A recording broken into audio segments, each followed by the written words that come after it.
So we'll conclude this afternoon session with a talk by Raphael Winter, and he will talk about from interacting particle system with long-range interactions to kinetic equations. Thank you very much, and thank you also to the organizing team. I don't know if we can switch to full screen. Yeah, we can for sure. There we go. Thanks a lot. And so today I want to talk about a paper that I'm writing at the moment with Juan and Alessia on kinetic equations for long-range interacting systems. And the paper is mostly formal, so you'll only see relatively few rigorous results. I will mention some every now and then, but the goal is to give you an idea on how we approach these systems. So as we've heard many times in the past days, I mean, the holy grail would be to understand how interacting particle systems evolve under general scaling limits. So we have seen the equations before. I just repeat them here to be sort of comprehensive. So you have the particles that follow their own speed, and they're deflected by the interaction with the other particles. And in general, what you can do is you can scale the radius of the particles. You have the choice to make for the potential that you have. You can put a small coefficient in front that you can think of, for example, as the charge of an individual particle, and you can scale the density. And as we heard before, also adapting the initial data property is an important task here.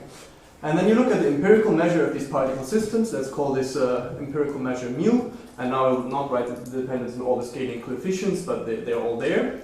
And the goal of kinetic theory can be summarized to sort of send the number of particles to infinity and rescale the other parameters in such a way that given the physical system that you're interested in, you obtain sort of normalizing the empirical measure. In some weak sense, you converge to a function that solves the kinetic equation that you like. And in deriving these equations from the system that I wrote about, you normally have the problem that sort of the arguments that we make always are based on the fact that you imagine that you sit on top of one particle, and then you see the sort of the oncoming traffic of all the other particles, and you assume that that is sort of independent of what you have seen before. So we take this sort of this attitude of just being on one particle, but of course the system can evolve as a collective. And if I make a perturbation as a particle, that can propagate and haunt me later when I come back even to a completely different region.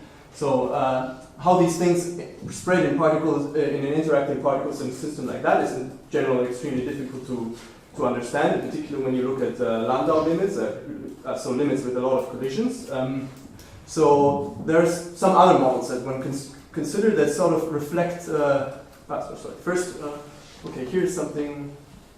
The picture doesn't look nice, but okay. So for kinetic limits, let's look at which type of kinetic limits do we have. So essentially there are three types. So either we have the one that is indicated on the top right. So I'm a particle and I feel the force of a lot of other particles, and that's sort of the adding of a lot of random variables that don't have mean zero, and by some sort of law of large numbers, my trajectories in the limit will look like smooth deterministic trajectories.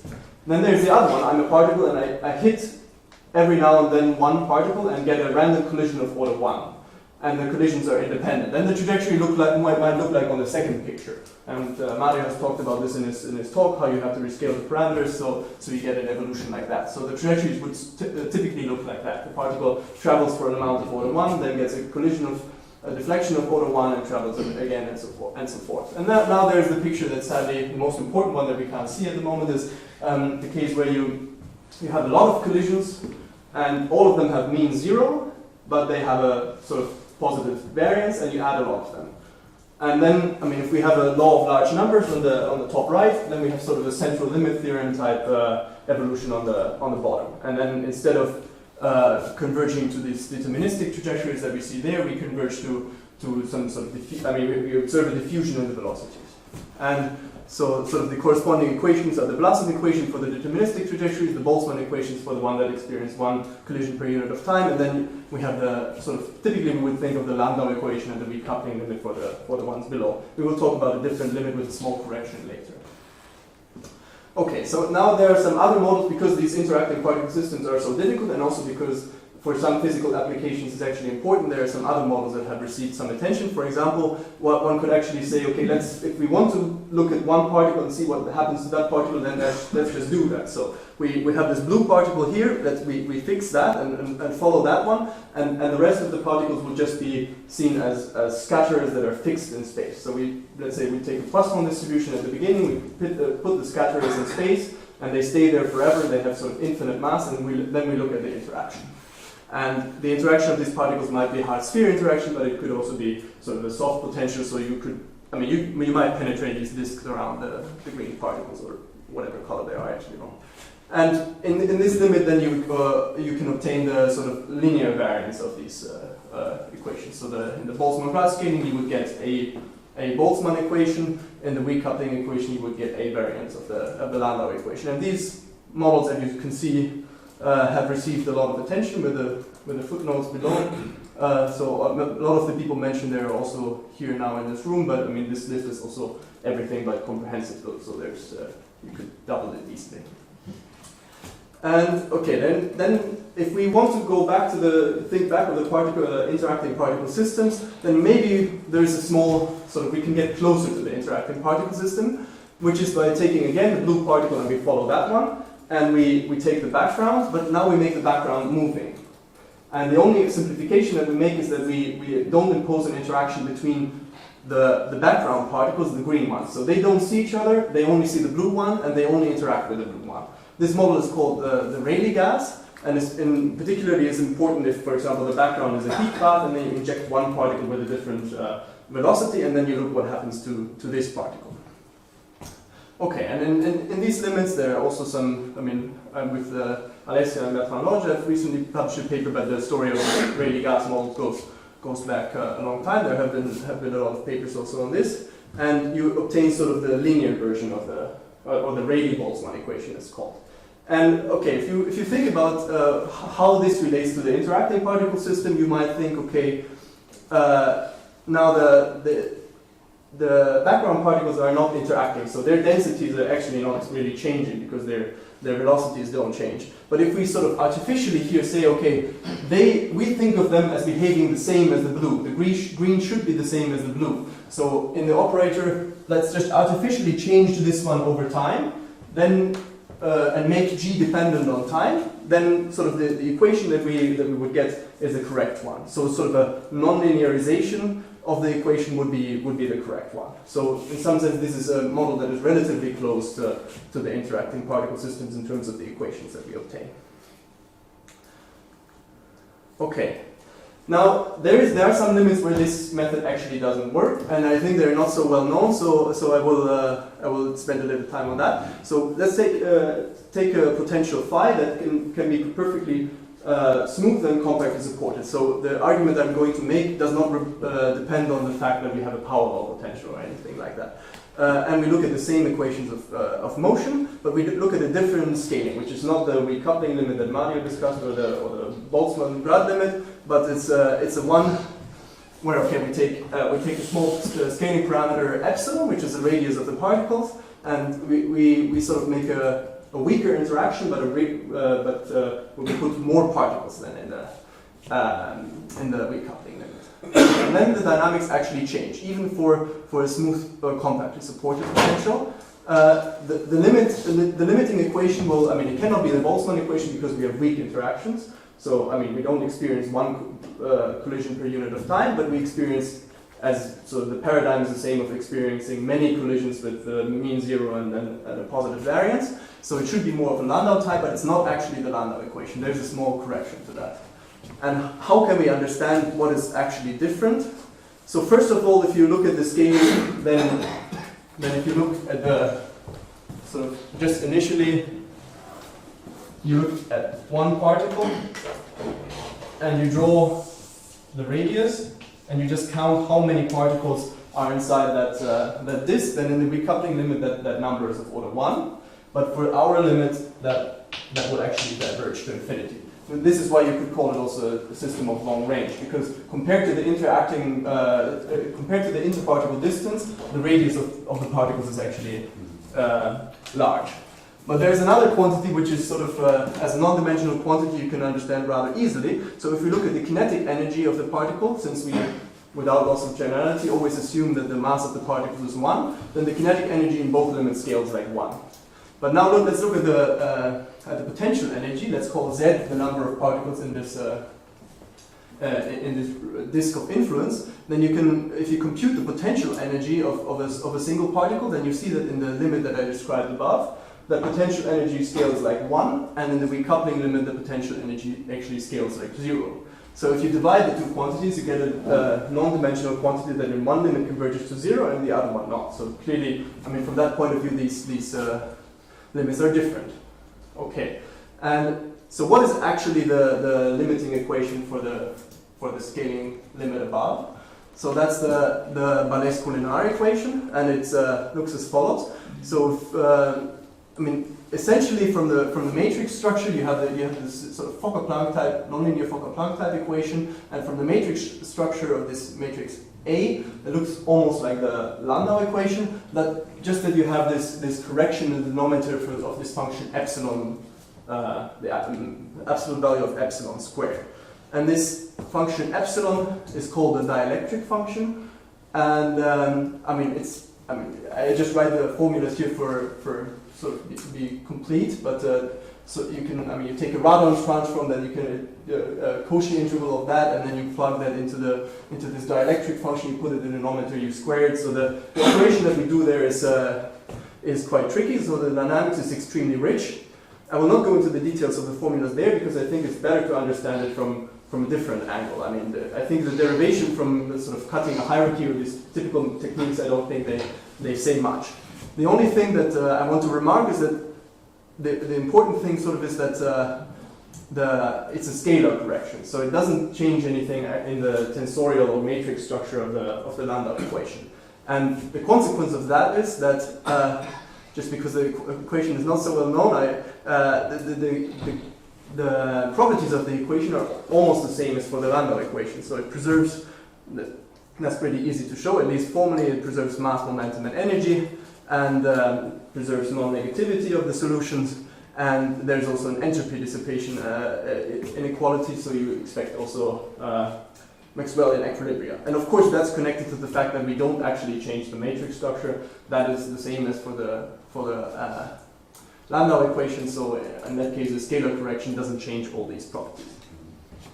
And normally this is obtained by, as I said, you take the dvjky hierarchy, and instead of closing it at the level of two particles like you do for the Landau, for the Boltzmann equation, you close it on the level of three particles. So you decompose the function. So the two-particle function, there's a sort of, they're independent to first order. There's a correction for three particles. They're independent, and then there are all the possible corrections that we already obtained on the level of two particles. And then there's sort of the three-particle correlation. And if we drop that one, then the system, of course, becomes closed. You can solve it, and then you have a 2-time scale limit where this function f1 and g2 have different times of evolution. And okay, this sort of truncated system we have analyzed in a system in a paper with Juan, and you can read off interesting properties about the two-particle correlations from that truncated system, but I will not go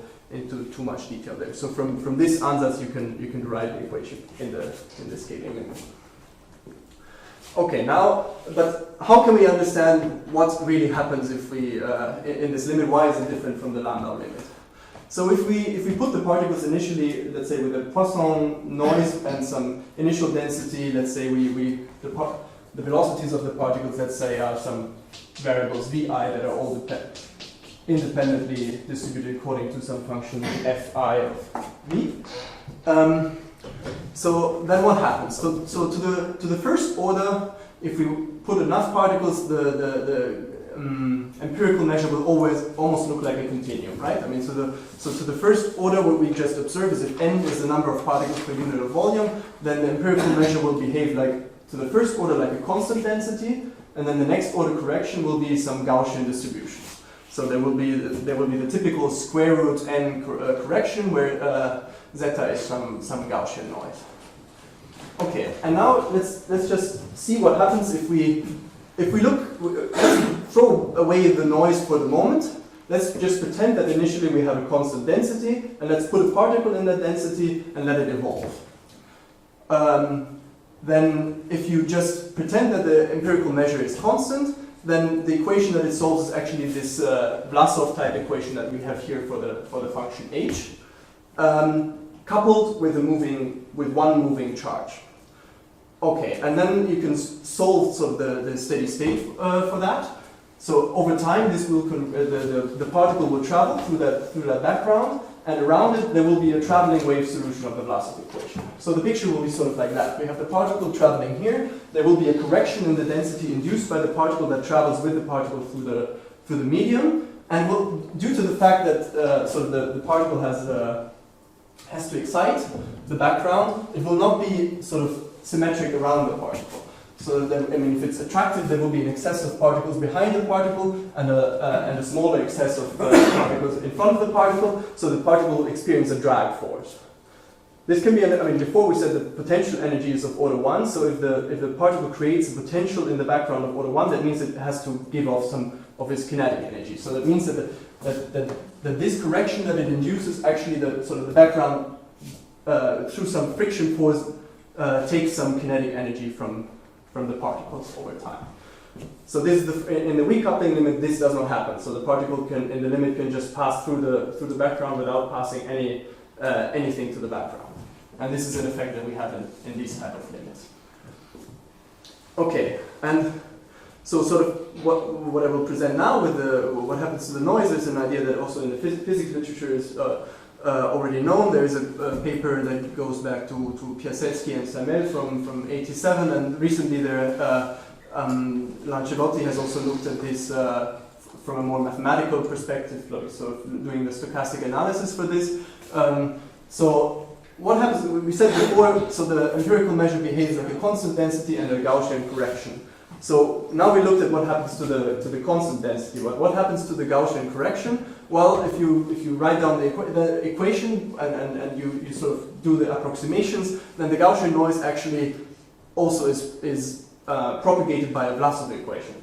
And again, that's a difference to the recoupling limit, because if you see in the Vlasov equation here, in front of the Vlasov self-consistent force field term, you have a coefficient lambda. And in the scaling limit, this lambda is exactly this ratio of the potential energy and the kinetic energy. So in the recoupling limit, you could write this term, but the term would drop out in the limit. So in the end, you would have just free transport of the correlations, and since the initial correlations are Dirac masses, nothing happens. But in this case, the Gaussian noise really evolves over time.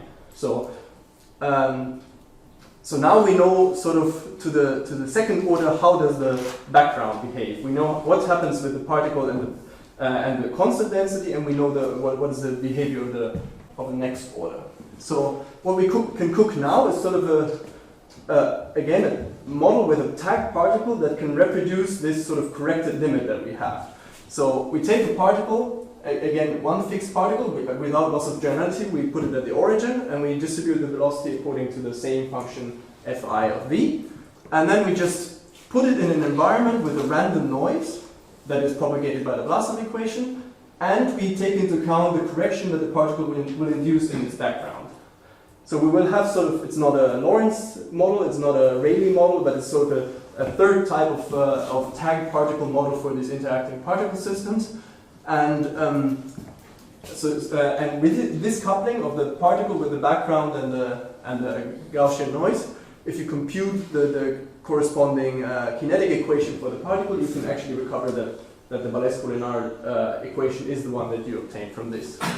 So all these radon transforms, the dielectric function, and this Cauchy integral is all contained in sort of this system of a particle coupled with a random environment with a Vlasov equation. So you want to get this deterministic equation, you average over the noise, or yeah, you look at the tag particle, and you look at the probability distribution function of the tag particle.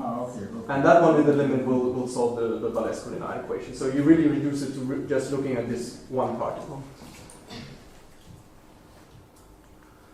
Okay, and now there's the question, what happens actually for the Coulomb potential? I mean, before the argument is really for a smooth compactly supported function, but there are interesting power law potentials like the Coulomb potential. So when we have again, what happens, if we apply the method to sort of the normal Coulomb scaling, what happens? So first of all, if we look at the potential, which is just phi of x is 1 over absolute value of x, due to the scaling invariance, we can, without loss of generality, we can reduce it to the scaling that we had before, just choosing a length scale to our liking, and we will observe that in some length and time scale we can write the equations in the same scaling as before. But of course now the potential is not smooth compactly supported.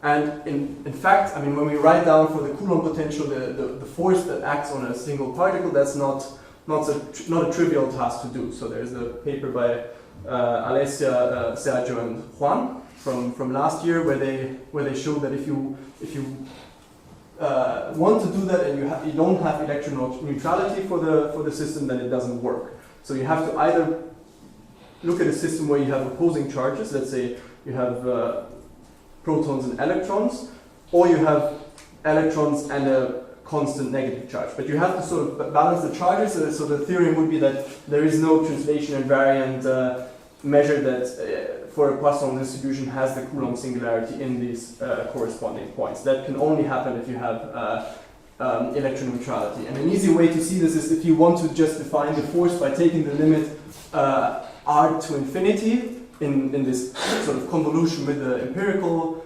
distribution, then in general, if you don't impose electron neutrality, so you don't subtract the opposing charge, then the limit will actually depend on how you, I mean, if you take different shapes that exhaust R3 in different ways, you will get different limits. So in some sense, then this, if I write the system like that, the force is not really well defined. I have to pretend that there is a background that I'm interacting with. Okay, but what happens in this limit? Again, we think of now a single charge in this background, and now let's just say the charge is at rest. Then if we just look at its own potential, again, that doesn't have a length. We don't have a length scale for the system. We just have a density for the system, and we have a Coulomb potential, but that doesn't come with an intrinsic length scale. But if we let the Vlasov equation actually run, and we look at the steady state, then again, there will be a formation of sort of a cloud around the particle. And then if we look at the potential that is created by the particle and the excess of particles that it attracts around it, and we look at the potential that is created by these two, then that actually has a well-defined length scale, and that is the Debye length.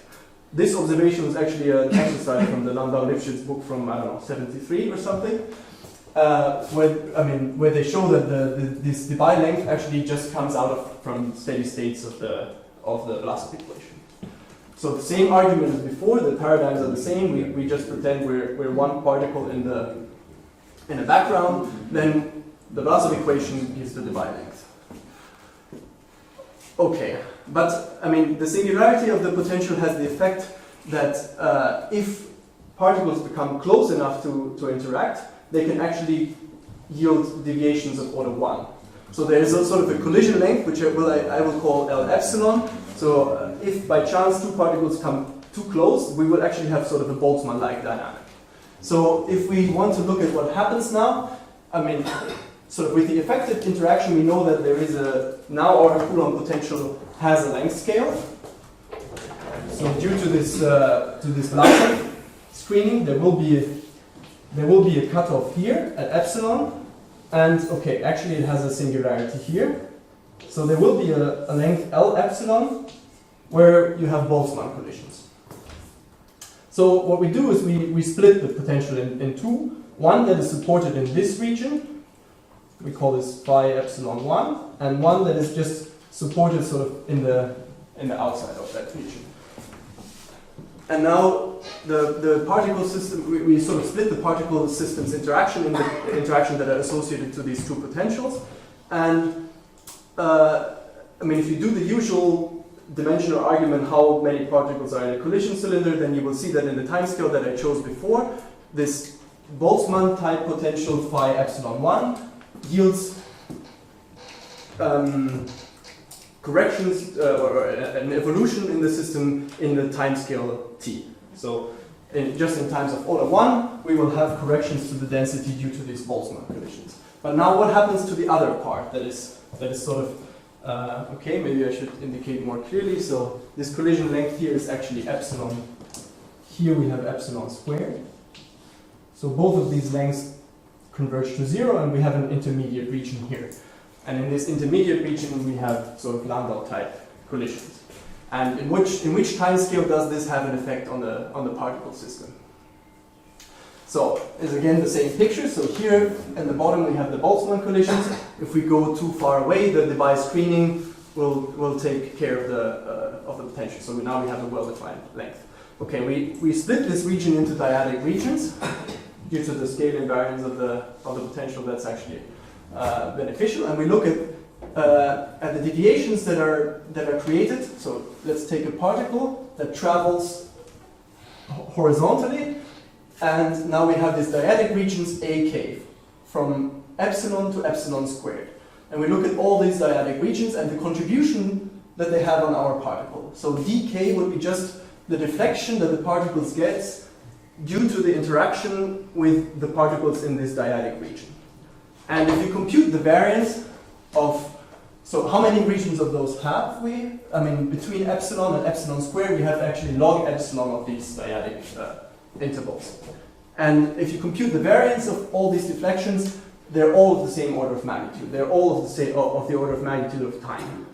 So if you add 1 from 1 to log epsilon, then you see that actually the evolution that is induced in the particle system by the function, by the potential phi epsilon 2 is actually faster than by a logarithmic correction, we have the kinetic timescale is actually shorter than the one that I originally wrote the particle system in. And this observation is sort of, this is called the Coulomb logarithm. So due to this logarithm, actually, if you write down the formal scaling limit that we wrote at the beginning, this one, the correct limit equation for these particle systems would be the Landau equation. Due to this. Okay. Then there is in the physics literature there's some controversy about what is actually the correct equation, because we saw that the two timescales only differ by a logarithm of epsilon. And now if you put yourself in a physically situation, we always say that we have so many particles and so on and so forth, because we have 10 to the 20 or something. But now we take a logarithm. So in real life applications, this number here might be as small as 1 to the 5 or 1 to the 7. 5 to 7 or 1 over 5 and 1 over 7. So what we actually probably see in nature is a mixture of a Balescu-Lenard equation, a Landau equation, and a Boltzmann equation. So at the beginning, the Coulomb potential had no length scale at all, and now suddenly at the end we get sort of 3 equations out of it. And so the correct equation in the physically relevant setting would be probably a mixture of all of those 3. However, in numerics, of course, I showed you how the Balescu-Lenard equation looks like, and I think most people in numerics just say first of all, the correction you can compute is relatively small to the Landau equation. It's just a scalar correction that only counts in certain regions and not very much. And most people in numerics will tell you that they invest their computing power more in improving the accuracy for the Landau equation and not for the Balescu-Lenard. And for the same reason, they also normally drop the Boltzmann term. So I think that still in real life applications, people look at the Landau equation. Okay, and I think I will skip the outlook and just leave you with some references. Thank you.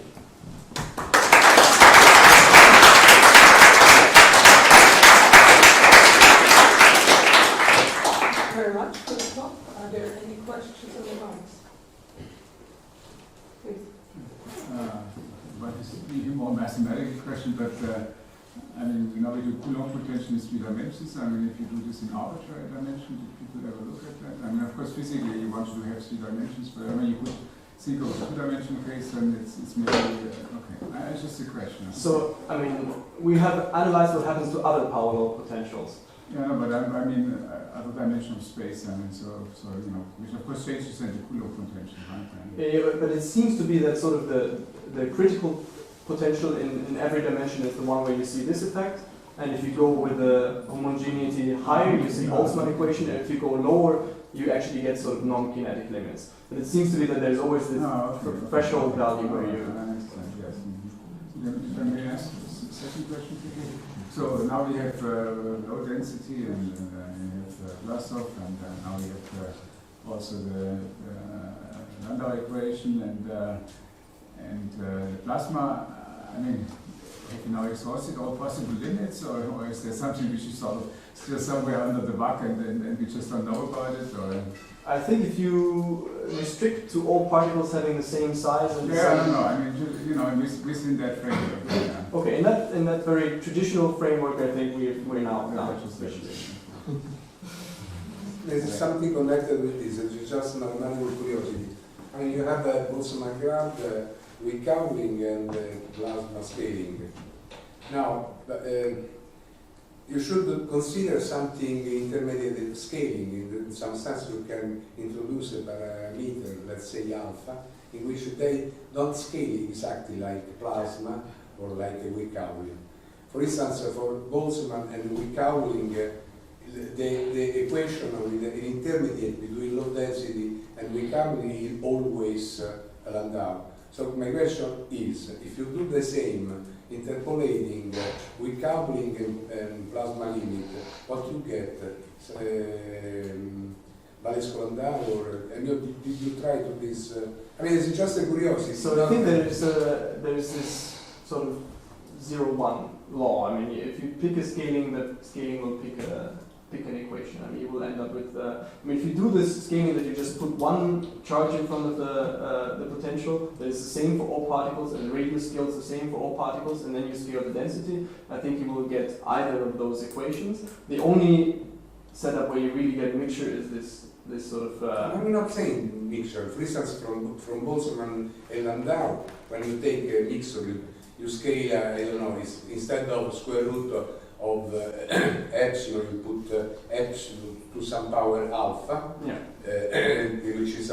which is smaller than 1/2, and you scale a little bit a small density for the number of particles. You get still Landau. Yes. You don't get something mixture. You get either Boltzmann or Landau. Now, my question is whether in the intermediate scaling between weak coupling and plasma, if you get, I mean, just mathematical. But I think it's this non-dimensional quantity that I wrote at the beginning. If that is of order 1, then sort of I mean, you can always write this Vlasov approximation.